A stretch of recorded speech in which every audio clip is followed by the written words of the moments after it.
Bugbog sarado ng matagpuan ng isang sundalo sa isang bahay sa Maynila. Tukoy na ng mga otoridad ang mga suspect. Pero palaisipan pa rin ang motibo.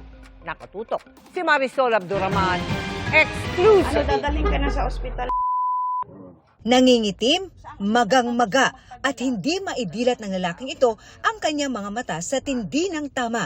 Hindi rin siya makausap ng mga taga-barangay na rumisponde. Napasugod ang mga kagawad sa isang bahay sa Barangay 743 Zone 80 Malate, Maynila noong linggo dahil sa sumbong ng isang residente na nakakita umano sa nasabing lalaki.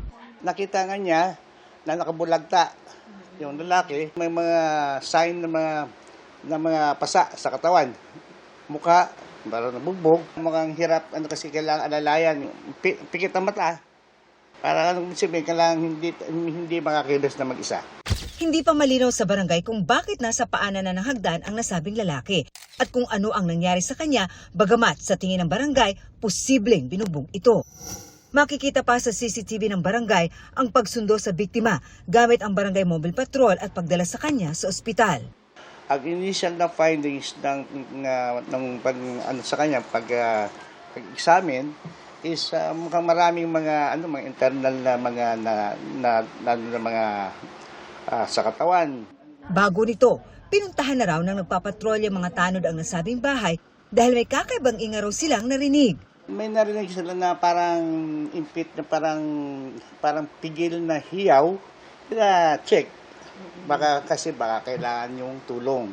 Pero ang sabi raw ng mga lalaki na lumabas sa bahay, nagkaroon lang ng konting problema at naayos na ito. Sa investigasyon ng Manila Police District, nabugbog ang biktima na isang sundalo at miyembro ng Philippine Army. May nangyaring pabubugbog dito sa may area, sa isang barangay dito sa may area ng Malate. Dinala sa ospital ng Maynila at eventually tinransfer ito sa Biluna Hospital sa Quezon City. Hindi pa masabi ng MPD sa ngayon ang motibo ng pambubugbog.